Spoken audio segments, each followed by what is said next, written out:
Nos próximos minutinhos, eu quero falar algo.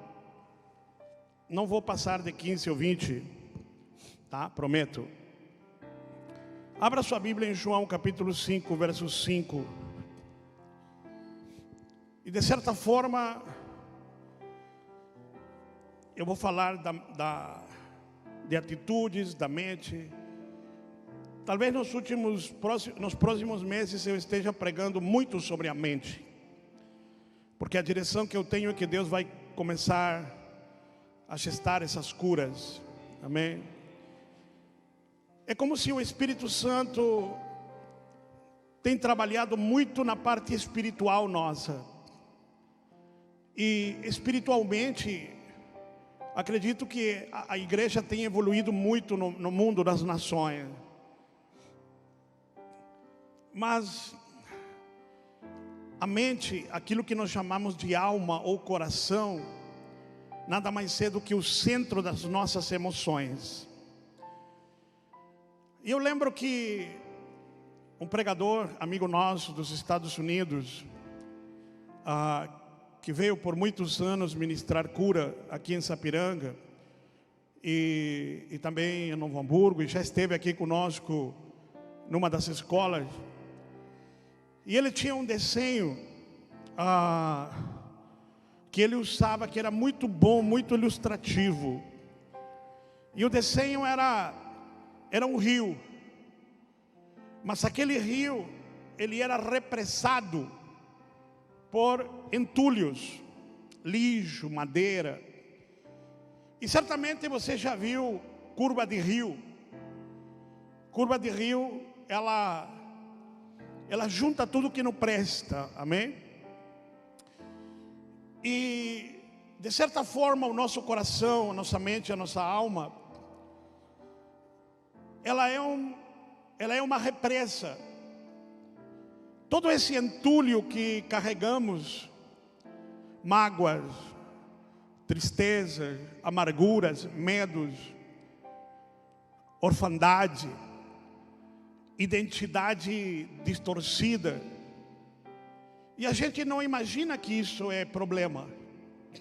Muitos não imaginam. Porque falamos em línguas, porque profetizamos, porque dançamos, porque sentimos o Espírito. Claro, no nosso espírito está tudo bem. Ali o Espírito Santo já nos salvou. Já nos salvou e nos encheu. Por exemplo, olhar a igreja de Corinto nos ensina isso. A igreja em Corinto, Paulo disse assim, primeiro ele começa dizendo aos santos. Ou seja, ele começa declarando a identidade deles. Mas no versículo seguinte diz, chamados para ser santificados. Ou seja, primeiro lhes declara a natureza, depois lhes declara a regeneração, o processo de regeneração. Continua dizendo, vocês têm tantos dons. É evidente que não tem nenhum dom que falte a vocês. Isso eles falavam em línguas, profetizavam, pregavam, curavam enfermos, tinham maravilhas, tinham milagres. Mas só basta recorrer mais 2 capítulos e Paulo diz assim, vocês são crianças, vocês são bebês, vocês são carnais. Vocês são carnais porque vocês brigam, vocês contendem, vocês são individualistas, vocês se identificam com pregadores, não com Jesus. Tinha uns que diziam que eram de Paulo, outros de Apolo, outros de Pedro, outros diziam, eu não sou de Paulo, eu não sou de Pedro, eu sou de Jesus. Incrivelmente, os que diziam que eram de Jesus eram os piores. Paulo diz: está tudo errado com vocês.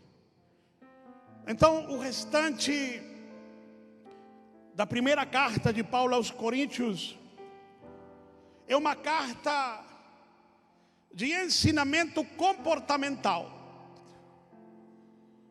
Difere da carta aos Efésios, que é uma carta de revelação espiritual. Paulo tem que sentar e ensinar a eles comportamento, vida cristã, vida, como cultuar a Deus, como se relacionar, santidade da sexualidade, porque a coisa estava tão terrível. Era uma das piores cidades do mundo. Eram tão imorais na cidade de Corinto, que na antiguidade se tornou um motejo, como dizer, uma identificação. O termo corintianaço era um termo para representar devassidão. Então, quando alguém queria dizer que alguma parte de alguma sociedade era devassa, eles diziam: aquele povo é corintianaço, porque Corinto tinha se tornado uma cidade sinônimo de perversão e imoralidade sexual. E Paulo começa a ministrar a igreja e tem que lhes ensinar comportamento sexual adequado, como é que a vida da igreja tem que viver. Tinha um irmão que queria ter relações com a madrasta, e não só isso, só que corrigido, exortado, ele achava que estava certo. Não, eu estou certo. E Paulo diz assim: esse elemento é melhor nós pegar ele e botar nas mãos do diabo por algum tempo.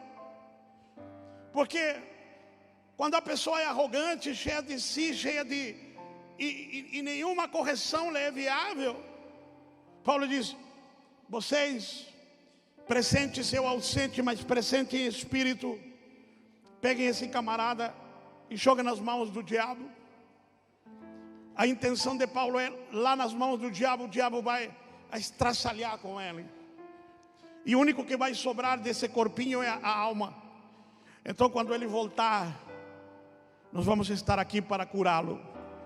Na segunda epístola, ele ordena a cura do tal que estava tão tomado por aquela visão. Les digo isso para entender que dons, habilidades espirituais, elas não determinam uma regeneração. Isso precisa acontecer, é independente. Uma coisa não influencia a outra.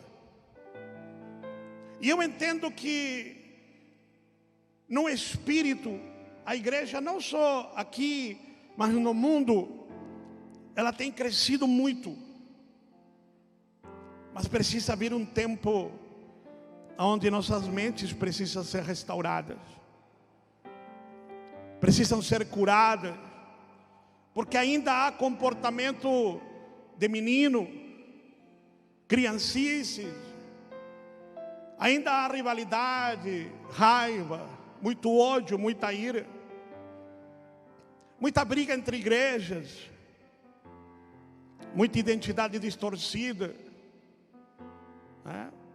Ainda há. Mas eu creio que o Espírito Santo está vindo sobre as nações da terra para curar as nossas mentes. Porque se Ele fez a obra no Espírito, Ele também a fará na nossa alma. Então as nossas mentes vão passar por uma viagem, que é o que o Senhor tem me ensinado, a viagem da alma. E a viagem da alma, ela é fantástica.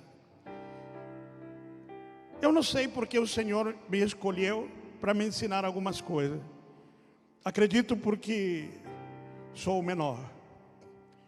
Ele disse que Ele escolhe as coisas que não são para envergonhar as que são. E se uma coisa eu tenho certeza, é de que eu não sou. E eu vi a viagem da alma. Quando Deus me ensina as coisas, primeiro eu as vejo. Em algum momento eu começo a ver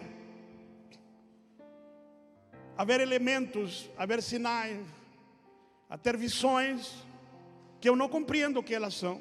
Sempre foi assim. Desde, não me lembro quando, mas tudo que eu ensino a vocês, aqueles que estão comigo no curso de Gênesis e Apocalipse, têm recebido muita revelação. E tudo que eu ensino, eu não aprendi no livro. Eu leio muito, tenho muitos livros, mas aquilo não vem de livros. Eu simplesmente vejo. Começo a ter visões, elementos. E em algum momento, às vezes eu estou no computador. Por isso que eu gosto de estar no meu lugar de trabalho, porque ali sempre acontece algo. E já aconteceu de eu estar ouvindo uma canção, um louvor, mas eu já tive visões ouvindo. Vocês vão me condenar, mas grito de liberdade. Pô, irmão, isso já aconteceu. Eu me identifico muito com a música gaúcha. E às vezes eu não estou afim de ouvir um louvor, eu ponho no meu computador, geralmente em sábado, e ponho lá uma música gaudéria, e fico lá tomando um chimarrão, e de repente eu tenho uma visão. E do nada o Senhor começa a me falar, e dizer isso é assim, e as coisas começam a minha mente, a minha alma começa a entender. Simples. E a partir daí eu sei que eu sei.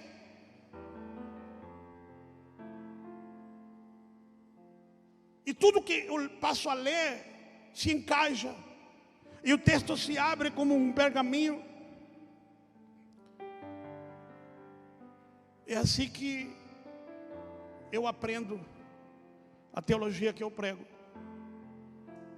Por isso que eu entendo quando Paulo diz: eu não a recebi de homens. Eu sei o que ele está dizendo. Ele disse: eu não recebi isso de homens. Uma vez eu estava lendo um texto no escritório e eu digo: Senhor, eu não entendo isso. E o Senhor diz: fecha os olhos. E diz: pede a mim que eu envie anjos que carregam pergaminhos e rolos. Eu digo: Senhor, em nome de Jesus, me manda anjos que carregam pergaminhos e rolos. E de repente eu senti que sobre o meu escritório, naquela época eu tinha uma mesa, e aquela mesa tinha um vidro, e que sobre aquela mesa caiu algo. E eu não queria abrir os olhos, e eu vi como que os rolos foram deixados ali. E quando eu abri os olhos, não tinha nada. Então o Senhor diz: lê de novo. E eu li o texto, e parece que um véu foi tirado dos meus olhos. A Bíblia diz que o Apocalipse foi revelado por anjos, e a lei foi dada a Moisés pelo ministério dos anjos. O autor aos Hebreus diz que os anjos são espíritos ministradores enviados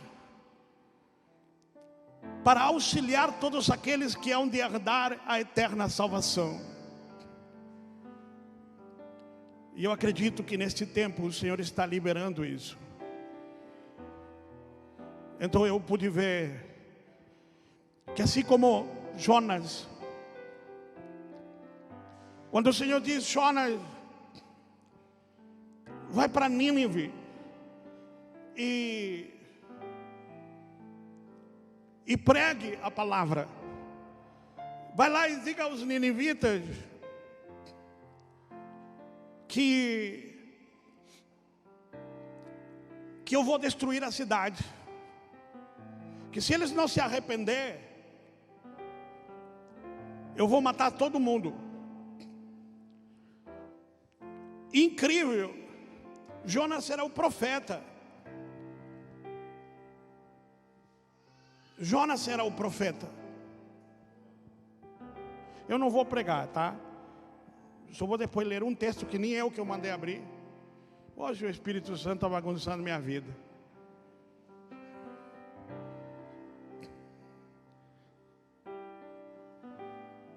E ele era o profeta, e Deus diz ao profeta: vá lá e só diga. Porque ser profeta no Antigo Testamento tinha uma característica. O profeta, ele recebe um peso. Em algumas versões a tradução é peso, fardo. Porque quando a mensagem vem ao profeta, geralmente ele a vive. Ele a vive no espírito. Ele sente a agonia de Deus, ele sente a agonia do povo. Tem pessoas, quando Deus começa a me usar para transicioná-las, que é como se eu estivesse sendo aquela pessoa. A pessoa não entende porque eu estou dizendo as coisas, mas na realidade o Senhor me leva para dentro da mente dela. E tudo que ela está sentindo é como se eu estivesse sentindo. Então, às vezes, se eu ministrei os jovens, a liderança de jovens, há uns 2 sábados atrás. E eu fiquei cansado todo final de semana, na mente. Claro, o Senhor me conectou com todas as mentes. E eu fiquei quase 3 horas liberando palavra. Então, uma das coisas que Deus faz com os profetas é fazê-los sentir. Por isso que algumas pessoas me dizem: pastor, e muitos fazem isso, eu sou profeta. E eu sei que não é. Porque eu sei identificar um profeta. O ministério, olha, se Deus não te escolhe para profeta, não pede para ser. Porque ninguém conseguiria ser se por Deus não fosse chamado a isso. Mas só para entender, Jonas é um profeta. Ele conhece a Deus e está sabendo. E ele se recusa a ir a Nínive. Ele simplesmente pega e sai para o lado contrário. Compra uma passagem e começa a correr na direção contrária de Deus. E eu confesso para vocês que eu nunca tinha visto isso como Deus me mostrou. Victor, me diz o Senhor, por que os homens correm de mim? Por que a alma corre de mim?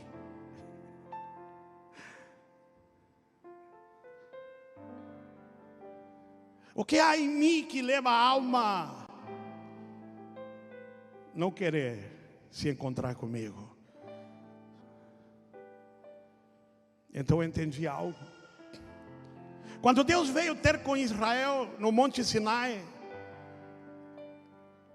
a presença de Deus era tão intensa que o povo de Israel recuou e disse: não, nós não queremos ter nada com Deus. Moisés, vai lá, fala com Deus. fala com ele, ouve ele, e depois vem e nos conta. Está me entendendo? E nós vamos te ouvir. E tudo que você disser, nós vamos fazer. Mas nós não queremos se ter com ele. E Deus não queria fazer uma tribo de sacerdotes. O plano de Deus não era ter 11 tribos de governabilidade e uma intercessora. Não. O plano de Deus era uma nação sacerdotal. Era para todo Israel ser sacerdote. Mas a alma do povo não queria. Não queria, igual a tua assim. Ela não queria ir ter com Deus. E o Senhor me diz: que há em mim? E o que há na tua alma? Que quando ela entende as coisas, corre. Você sabe o que é a depressão? E óbvio que não vou ensinar agora isso, mas só para você ter uma ideia. Porque muitos de vocês têm andado deprimidos e eventualmente se deprimem. E quem lhes fala é alguém que já foi vítima e luta contra isso. Eu já pedi ao Senhor: Senhor, tira isso de mim. Porque só quem já entrou em túneis de depressão sabe como isso é terrível. E eu entendo o que Paulo diz: pela multidão das revelações que ele me deu, é necessário que eu carregue um espinho na minha carne, para que de vez em quando o orgulho queira tomar conta de mim e me sentir grande, então ele só encosta o dedinho dele no espinho, e o espinho me faz gemer. E quando o espinho me faz gemer, então eu me lembro: eu sou homem, eu sou de carne e osso, eu sou igual a todo mundo. Então Paulo diz: arranca, Senhor, arranca. E Deus diz: não vou arrancar. Se eu arrancar, você se perde. Então eu vou deixar aí.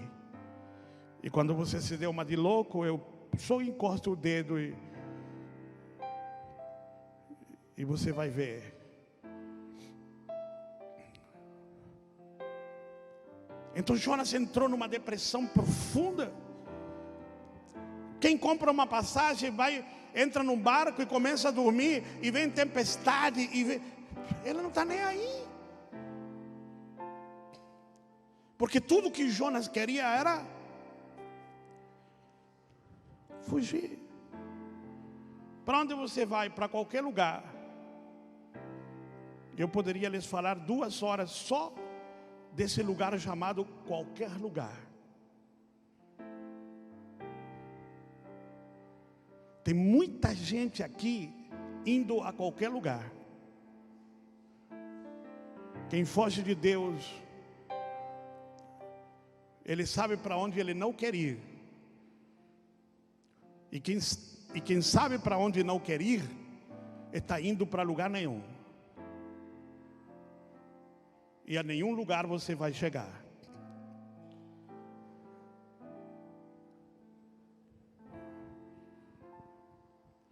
Então Jonas precisou visitar o abismo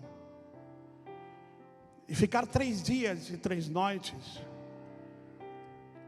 E obviamente que isso é só um spoiler do que vai ser um livro. Então tem muita coisa que eu não estou contando. Mas eu estou lhe dizendo que Jonas teve que experimentar algo que algum tempo depois, alguns anos depois, o Filho de Deus iria experimentar. 3 dias e 3 noites no abismo. Essa é a chave da tua cura. quando você for ter 3 dias e 3 noites,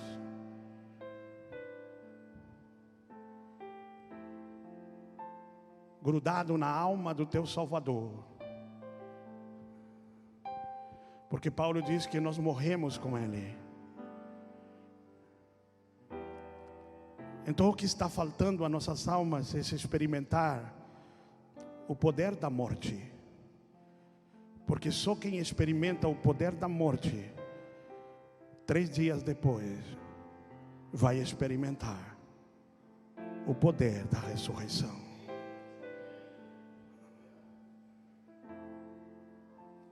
O que há em Deus que a gente corre? É porque Deus está te procurando para te matar. E a nossa alma sabe que quando ela se encontrar de verdade, só a morte a libertará. Só a morte. E nós somos uma geração que não quer morrer. E a Bíblia diz assim: aquele que ama a sua vida, perdê-la. Mas aquele que perder a sua vida por amor de mim, achá-la. Eu quero ler um texto e terminar. Salmo 130. Pastor, o que o senhor pregou? Nem eu sei. Os músicos podem subir. Eu já terminei. O que o pastor pregou essa noite? Não sei. Eu sei o que eu vou ler.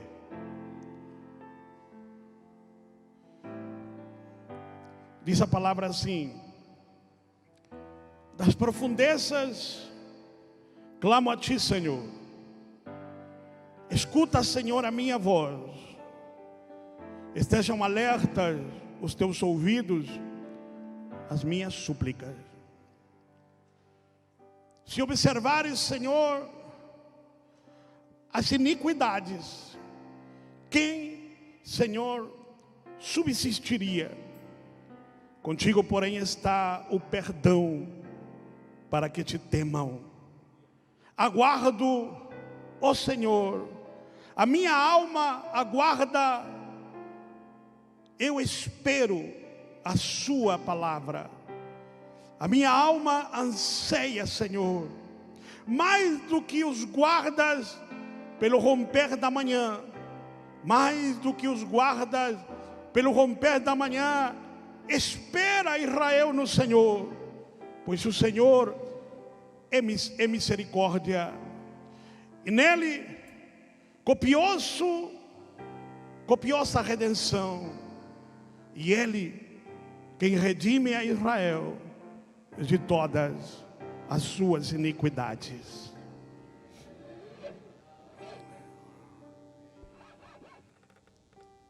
Eu acredito. Vamos ficar em pé. Que o que o Senhor está liberando,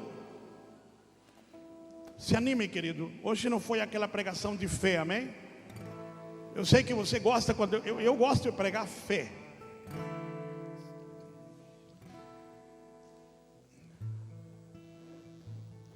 Mas eu fé prego quando prego como pastor. Mas o meu ministério, ele não é pastoral.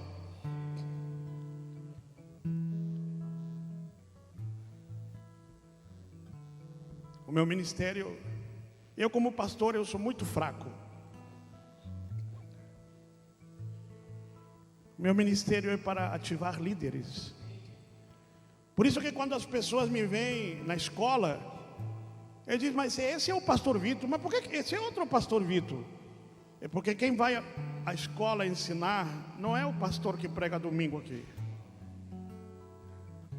Domingo aqui eu ensino uma palavra pastoral para o dia a dia, para a semana. Quando eu estou na escola de realinhamento, eu sou um apóstolo, assentando líderes em lugares celestiais em Cristo Jesus. Então é uma patrola. Por isso que tem gente que larga emprego, pede as contas, pagam caro para vir e ficar 20 dias me ouvindo. E quando saem, suas vidas saem transformadas.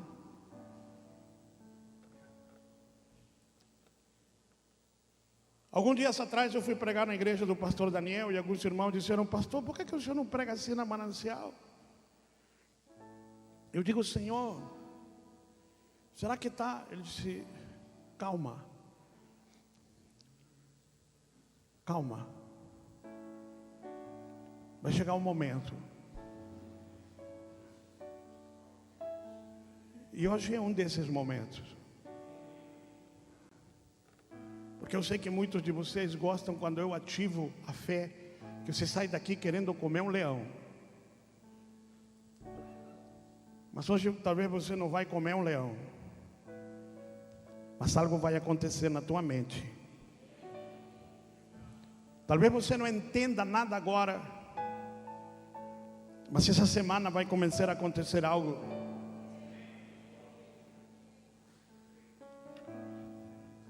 Porque é assim que o meu ministério funciona.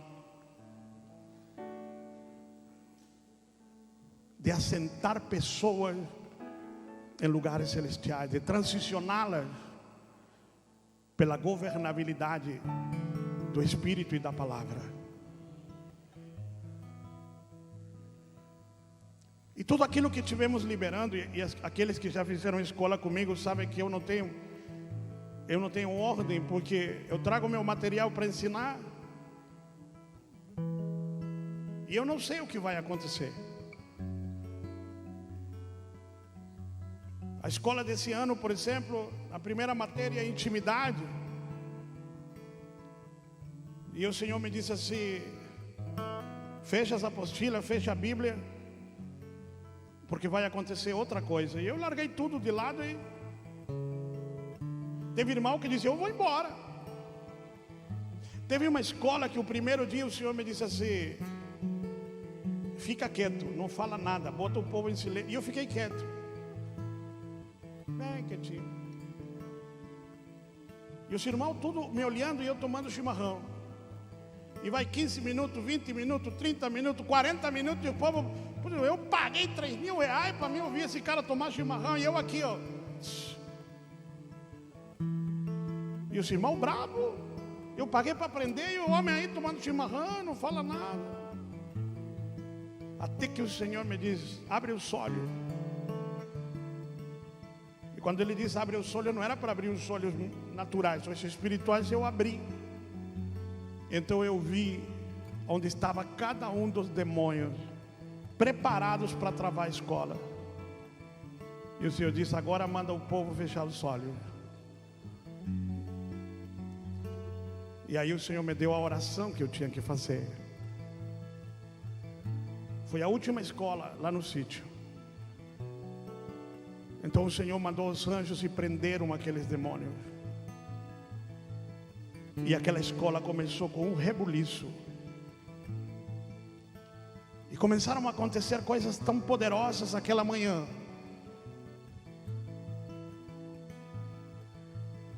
Então a unção apostólica ela é diferente. A unção apostólica e profética do que esses cultos normais. E talvez nós vamos passar a ter alguns desses cultos. E você vai ter que vir preparado.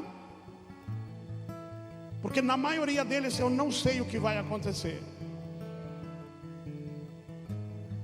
É assim, o Senhor diz: Ele me mostra algo e eu subo ou eu vou Mas uma coisa eu sei: sempre acontecem milagres.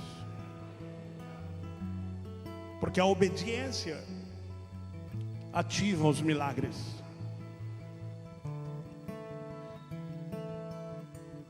E talvez a tua alma esta noite, ela é alma fugitiva. Ela vem correndo de Deus na contramão. Porque ela não quer aceitar a morte.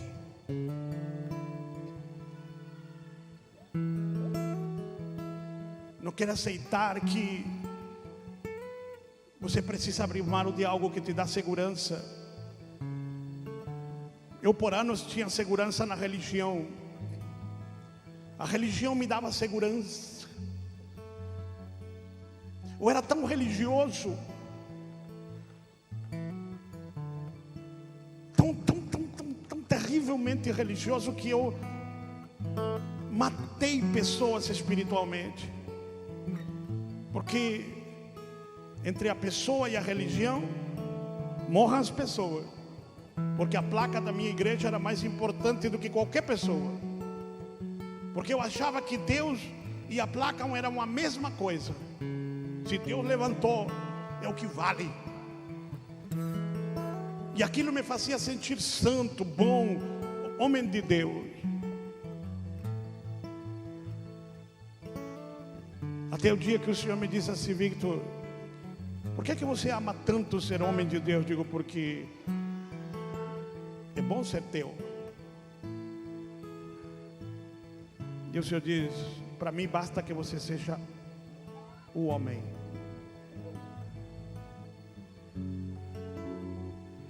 Eu nunca vou te chamar homem de Deus. Eu sempre vou te chamar Victor, meu filho, a quem eu amo. E o teu orgulho deve ser na cruz, porque por ela eu te amo. Então eu entendi o que Paulo disse: em alguma coisa eu tenho que me orgulhar, será na cruz de Cristo e não em mim.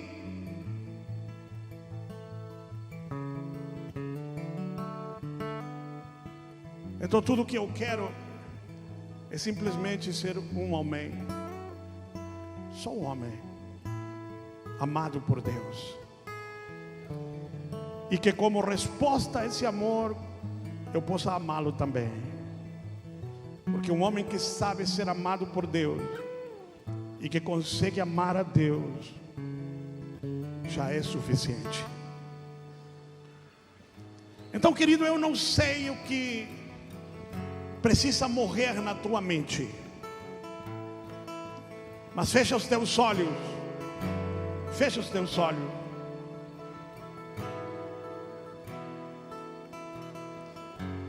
Quero que você pense nisto. Algumas pessoas estão pensando que eu estou falando de coisas ruins. Preste atenção para mim. Tipo, o pastor está falando de um pecado tremendo. Não. Você sabe por que Jonas fugiu de Deus? Porque ele sabia: se aqueles ninivitas imundos se arrependerem, ele vai salvá-los. Então sabe por que Jonas fugiu de Deus? Porque ele era nacionalista. Ele era celoso por Israel. Ele era tão celoso por Israel que ele não estava ligando se 120.000 pessoas morriam destruídas, porque para ele mais importante era Israel. É por isso que ele fugiu. Ele sabia. E sabe como eu sei que ele sabia? Porque a Bíblia diz, ele diz: eu sabia que ia acontecer isso, que o Senhor ia perdoar esse povo. Então tem gente que o problema dele é selo demais por Deus. Tem gente que o pecado dele é ser celoso demais por Deus. Então quando Deus quer salvar o mundo, Ele não quer que Deus salve os imundos. Então ele vira um preconceituoso. Ele vira um animal que não tem sentimentos por outros seres humanos. Então quando eu te digo que tua alma corre, ela pode estar correndo de coisas que você nem imagina que tem. Mas uma coisa eu sei, meu querido: esta noite nós vamos começar uma viagem da alma.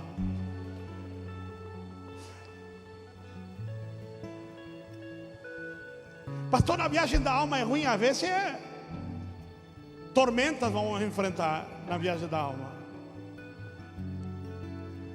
Tem duas formas de você viver as tormentas, tá? Eu só vou te dar esse e termino. Tem mais? Tem um monte. As que ele já me deu, dá um livro. E ele falou que não me deu tudo ainda. Ele diz, vou te dar aos poucos. Ele me diz, Victor, tem duas formas de você dormir na tormenta. Qual, Senhor? Uma é comigo. Se você dormir comigo na tormenta, você nem conta vai se dar que está na tormenta. Porque quando a tormenta ficar pesada, sou eu que vou dar a ordem. Aquieta-te vento, sossega-te mar. E o nosso barco vai continuar. Mas se você escolher entrar na tormenta com Jonas,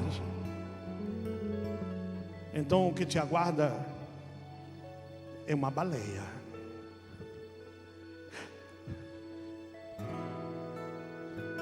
E tem gente que vai ter que ir para a baleia,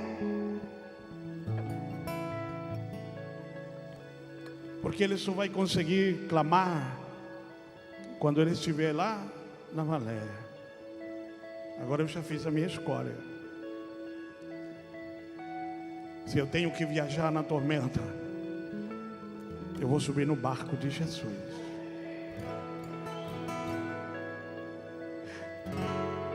Porque quando o cansaço da vida te tomar, eu dormirei com Ele. E nas ondas deste bravo mar, o meu barco não vai naufragar. Feche seus olhos, querido, porque o Espírito Santo vai te tomar. E Ele vai tomar a tua alma e vai começar a mergulhá-la no processo de cura. Não te assustes.